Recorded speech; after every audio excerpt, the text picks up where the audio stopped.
आज इयत्ता 10वीच्या मुलींना निरोप द्यायचं वेळ आलेली. खरं तर निरोप देऊ वाटत नाही, खरंच देऊ वाटत नाहीये. कारण की आपण किती 4-5 वर्ष झालं सगळे एकत्र आहोत आणि निरोप म्हणल्यावरती कसं आपण निरोप कोणाला देतो, जे परत येणार नाही त्यांना आपण निरोप देत असतो. पण जे परत येणार आहेत आपल्याकडे, पुन्हा पुन्हा येणार आहोत, त्यांना आपण निरोप कसं देऊ? निरोप हा म्हणताच येणार नाहीये. हा आपला निरोप समारंभ नाहीच आहे. मुळे आपण फक्त पुढचं जे तुमचं ध्येय आहे, पुढच्या ज्या वाटचाली आहेत, त्यांना आपण शुभेच्छा देण्यासाठी इथं जमलेलो आहोत. कारण की आपल्याला माहितीये की आता 10वी म्हणजे आपलं सगळंच संपलेलं आहे असं नाहीये. आपली खरी तर इथून सुरुवात झालेली आहे. 10वी हा पहिली पायरी आहे आपली, की आपण पहिली पासून ते 10वी पर्यंत काय केलेलं आहे ते आपल्याला आता उतरवायचंय. आता आपल्याला पेपरमध्ये लिहायचंय आपण पहिली पासून काय शिकत आलेलो आहे, हे आपल्याला आता तर शिकायचंय. मग आता हे लिहून काढायचंय आपल्याला. याच्यानंतर आणखी पायऱ्या येतील तुमच्याकडे, आणखी पायऱ्या आहेत. 12वीची पायरी आहे, 12वीची पायरी चढायची आहे. त्यानंतर ग्रॅज्युएशन आहे, ग्रॅज्युएशन झाल्याच्या नंतर पोस्ट ग्रॅज्युएशन आहे. असं तुम्ही एक एक पायरी चढत जाणार आहात आणि याच्यामध्ये यश मिळवत जाणार आहात. आणि याच्यासाठी पहा, तुम्हाला तुमचं आयुष्य जगण्यासाठी तुम्हाला 4 ते 5 गोष्टी व्यवस्थित लक्षात ठेवणं आवश्यक आहे. ते म्हणजे काय, तुमचं ध्येय पहिल्यांदा माहिती तुम्हाला असणं आवश्यक आहे. ध्येय ठरवल्याच्या नंतर त्या ध्येयाच्या दृष्टीने तुम्ही सकारात्मक वागणं आवश्यक आहे. सकारात्मक तुमचा दृष्टिकोन महत्वाचा आहे. त्यानंतर तुम्ही जेव्हा हा सकारात्मक दृष्टिकोन ठेवता त्यामध्ये पण तुमची एकाग्रता असणं आवश्यक आहे. आपण पाहतो याच्यामध्ये 10वीच्या पुस्तकामध्ये ऐकले, आपण शिकलो ना सोशल हेल्थ मध्ये सगळं मेडिटेशन करणं आवश्यक आहे. एकाग्रता येणं आवश्यक आहे. त्यानंतर मग आता तुम्ही जेव्हा तुमच्यामध्ये आत्मविश्वास, तुमचं ध्येय, तुमचा दृष्टिकोन हा सगळा सकारात्मक असेल, तेव्हा तुम्ही नक्कीच तुमच्यापर्यंत अनेक अशा काय येत असतात, अपॉर्च्युनिटीज येत असतात, संधी येत असतात. आणि प्रत्येक संधीचा तुम्ही उपभोग घेणं आवश्यक आहे. जेव्हा तुमच्याकडे संधी येतात तेव्हा बऱ्याच संधी येतील तुमच्याकडे. तुमच्या जीवनामध्ये खूप अपॉर्च्युनिटी येतात, पण तुम्हाला समजत नाही नेमकी आपल्यासाठी कोणती, माझ्यासाठी अपॉर्च्युनिटी कोणती, हे तुम्हाला समजत नाही. तुम्ही आता ठरवता, आता 10वीला आहे, तुम्ही आता ठरवता की मला डॉक्टर व्हायचंय, मला इंजिनियर व्हायचंय. आता ठरवता तुम्ही, 10वीला ठरवले. जर 12वीला तुम्हाला नाही मार्क चांगले पडले, नीटला नाही मार्क चांगले पडले, तर मग तुमचं ध्येय काय होतं, मध्येच राहतं की नाही. तुमचे आई वडील सांगतात की तू इकडे जा, तू तिकडे जा. त्या हिशोबाने तुम्ही ठरवता की नाही आता मला 12वीला काय करायचंय, नीटच करायची. 2 वर्ष, काही जण 2 वर्ष देतात, 3 वर्ष देतात, ठीक आहे, ध्येय तुम्ही ठेवलंय. पण त्यामध्ये आपण कितपत उतरलेलो आहोत, आपल्या डोक्यावरती आपण तेवढं करू शकतो का, हे पण आपल्याला माहिती असणं आवश्यक आहे. जर आपण ते करू शकत असाल, तुम्ही ते करू शकत असाल तरच त्याच्यामध्ये उतरा. नाही तर मग झालंय, गेलाय 12वीला, 12वी करायची, काही पॉलिटेक्निकला जातात 10वीच्या नंतर, 12वी करतात, त्याच्यानंतर नीट दिली, मग नाही नंबर लागला, चला आता मला नको, आता नीटचं मला काही आता जमतच नाहीये, आता काय करते, BSc ला ऍडमिशन घेते, नाही तर BCom ला ऍडमिशन घेते, नाही तर कॉमर्स घेते. असं तिथून पुढे ठरवता. परत ग्रॅज्युएशन झालं की आता काय करायचं, चला स्पर्धा परीक्षा, एकमेव उपाय स्पर्धा परीक्षा. स्पर्धा परीक्षेत 4-5 वर्ष असेच जातात.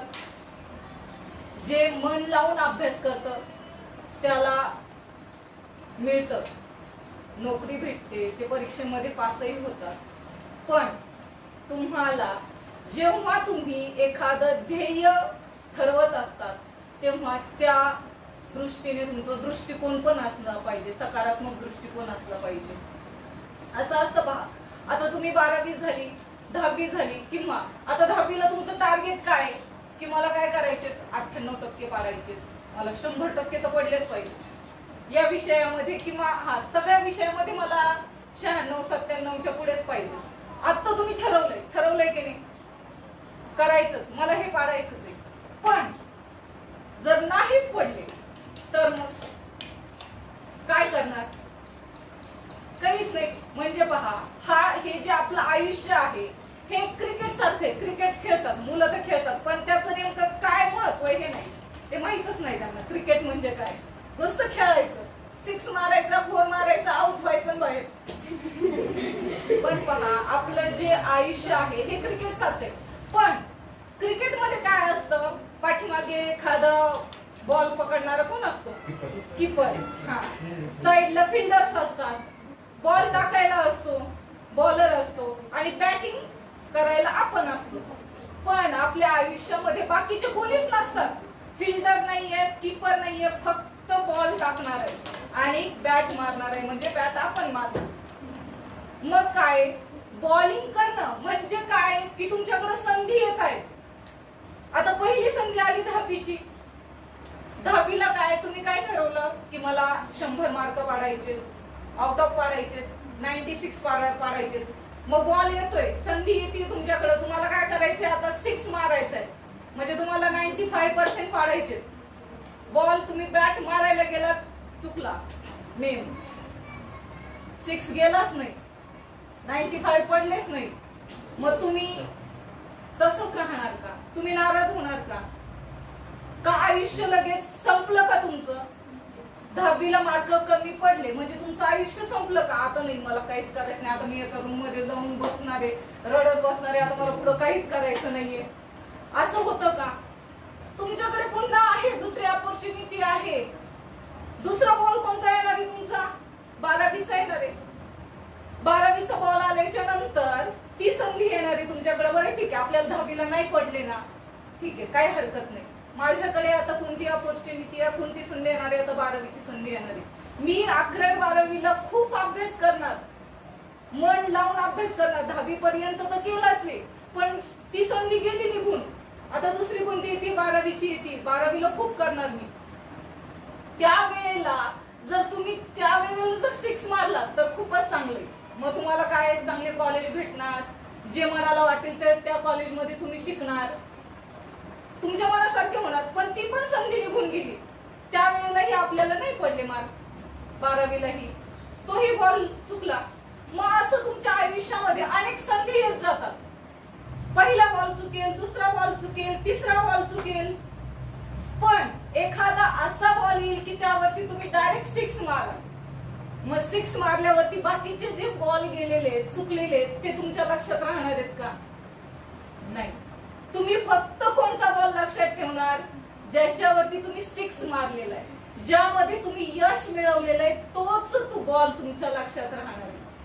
त्याच्यामुळे कोणतीही संधी केव्हा येईल हे आपल्याला सांगता येत नाही, पण त्यामध्ये तुम्ही प्रयत्न करत राहणं खूप आवश्यक आहे. प्रत्येक संधीचा सदुपयोग करत राहणं आवश्यक आहे. जी संधी निघून जाते त्याच्यावरती रडत बसण्यापेक्षा जी पुढून संधी येणार आहे, जी पुढून ऑपॉर्च्युनिटी येणार आहे, त्याचा तुम्ही लाभ घेणं आवश्यक आहे. तरच तुम्ही आयुष्य चांगल्या प्रकारे जगू शकता. आणि या तुमच्या आयुष्यामध्ये सकारात्मक दृष्टिकोनही असणं आवश्यक आहे. कारण की काही काही खूप निगेटिव्ह विचार करत असतात. नाही बाबा, मला आता नाही 10वीला नाही मार्क चांगले पडले, मग आता माझं कसं होणार, काय होणार, आता मला इकडं चांगले कॉलेज भेटल का, किंवा मला आता नोकरी भेटल का, आता भेटूच शकत नाही, माझा तर तेवढा अभ्यासच नाहीये. असा अजिबात नकारात्मक दृष्टिकोन ठेवायचाच नाही.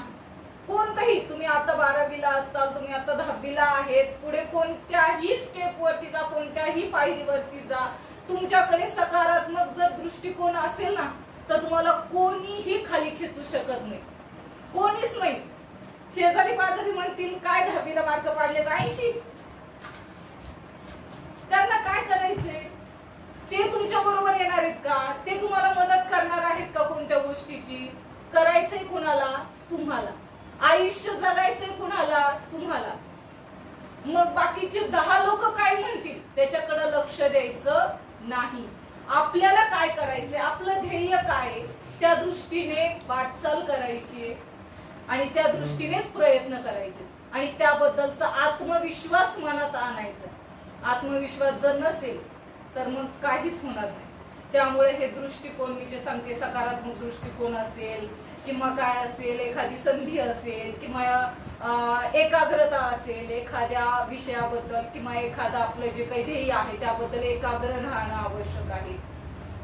आता दृष्टिकोनाचं तुम्हाला एक उदाहरण सांगते मी। असंच ऐकलं होतं, सरांनीच मला ऐकायला दिलं, म्हटले बघ तू एकदा बघ, म्हटले व्हिडिओ कसा आहे तो। तेव्हा मी म्हटलं चला, बघता बघता आपलं स्वयंपाक बिपाक करता करता लावून गेला तो मोबाईल वरती आणि पाहिलं तर त्याच्यामध्ये 2 मुलं होती, एकाच कॉलेजला एकाच शाळेत शिकलेली आणि दोघंही तेवढेच हुशार। दृष्टिकोन बघा कसा आहे, एकाच शाळेत शिकलेली, तेवढेच हुशार, 12वीला ही चांगले मार्क पडलेली, दोघांनाही टॉपर। त्याच्यानंतर त्यांना जॉबही भेटला एका कंपनीमध्ये, चप्पलच्या शूजच्या कंपनीमध्ये जॉब भेटला त्यांना चप्पलच्या, आणि दोघंही गेले तिथं कंपनीमध्ये त्या। मग आता एकाने काय विचार केला की खूपच काम आहे बाबा, खूपच हे, आता माझं कसं होणार, मी हे करू शकतो का? पण दुसऱ्याने काय विचार केला की एवढी मोठी कंपनी आहे, मग मला याच्यामध्ये खूप संधी आहे, मी इथं काहीही करू शकतो, माझं मी तिथं प्रूफ करू शकतो, मी स्वतःची ओळख निर्माण करू शकतो। एकाने काय विचार केला की माझं काही होऊ शकत नाही, एवढी मोठी कंपनी, मला कोण ओळखेल, मला कोण असं सांगेल किंवा मी काय करेल इथं। पण दुसऱ्याने काय केलं, दृष्टिकोन जो आहे त्यांनी पॉझिटिव्ह ठेवला की हा मला एवढी मोठी कंपनी भेटली, मग मी इथं काहीतरी करून दाखवणार, इथं मी काहीतरी करणार, माझं जे अस्तित्व आहे हे मी निर्माण करणार। मग झालं, थोडे दिवस ते वर्ष 2 वर्ष असेच काम करत राहिले, दोघंही काम करत राहिले।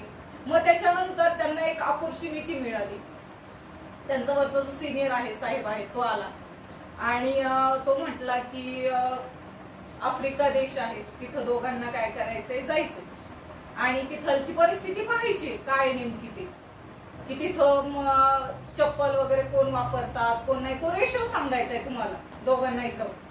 मग त्या दोघांनाही, आता हा म्हटला, एक जो निगेटिव्ह थिंकिंग वाला होता तो म्हटला काय करायचं तिथं जाऊन, इथंच आपलं करायचं काय हे, आणि दुसरा काय म्हटला आपल्याला काहीतरी शिकायला भेटेल, तिथं गेल्याच्या नंतर आपल्याला काहीतरी पाहायला भेटेल।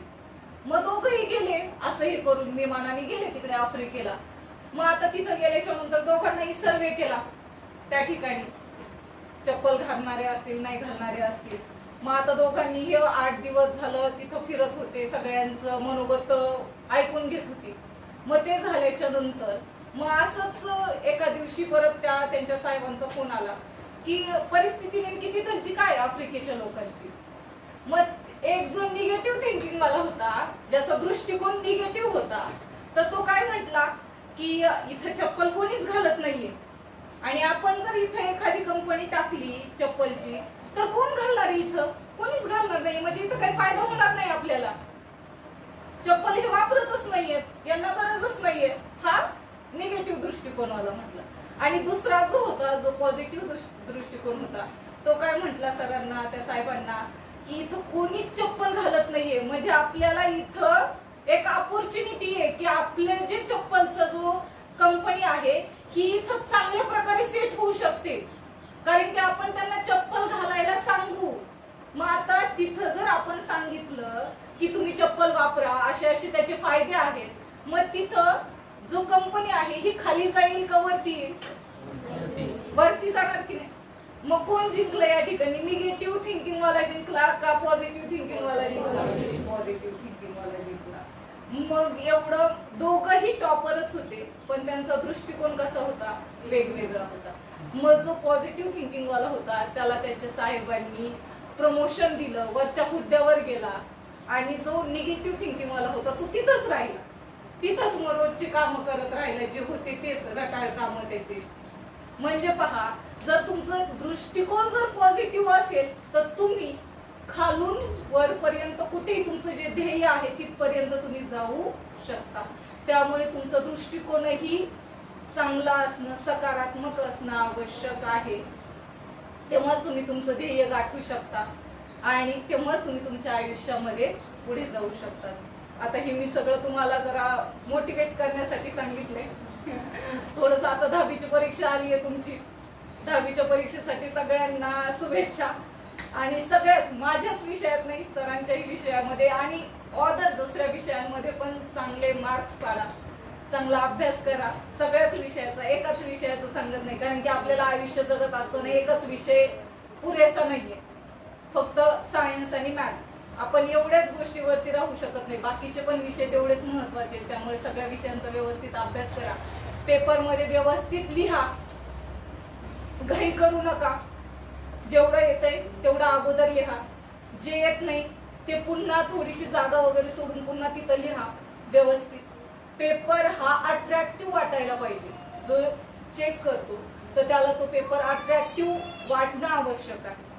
जर तुमचा पेपर सुटसुटीत व्यवस्थित अक्षर काढलेला असेल तर तुम्हाला मार्क पडण्यापासून कोणीच रोखू शकत नाही। त्यामुळे जरा व्यवस्थित पेपर लिहितानाही व्यवस्थित लिहा आणि बरोबर लिहा, म्हणजे पेपर व्यवस्थित असणं आवश्यक नाहीये। नाहीतर क्वेश्चन आन्सर लिहिले चुकीचं, अक्षर आहे चांगलं, आन्सर चुकीचं लिहिले त्याला काही फायदा नाही। प्रेझेंटेशन व्यवस्थित, प्रेझेंटेशन तुमचं व्यवस्थित असणं आवश्यक आहे, लिहिणं व्यवस्थित आवश्यक आहे, तरच तुम्हाला चांगले मार्क भेटून जातील। आणि मला आशा आहे की सगळेच जण 95च्या अबोव जातील आणि सगळ्यांनाच चांगले मार्क पडतील, तेवढा आपण सरावही करून घेतलेला आहे। त्यामुळे घाबरायचं नाही, पेपरला जाताना घाबरू नका। आपल्याला सगळं येतंय असं म्हणूनच जा, नाही तर मला काहीच येत नाही असं म्हणून जाऊ नका, मला सगळं येतंय आणि मी पहिल्या प्रश्नापासून ते शेवटच्या प्रश्नापर्यंत सगळे प्रश्न सोडवणार। हे माइंड मध्ये ठेवूनच जा, सगळे प्रश्न सोडवणारे, और असले तरी सुद्धा सोडवणारे, हे डोक्यात ठेवूनच पेपर लिहा आणि व्यवस्थित पेपर लिहा। आता हे रिझल्ट लागल्याच्या नंतर समजेलच, पण त्याच्या अगोदरही तुम्हाला परीक्षेसाठी खूप खूप शुभेच्छा। थोडं बोलून थांबवतो।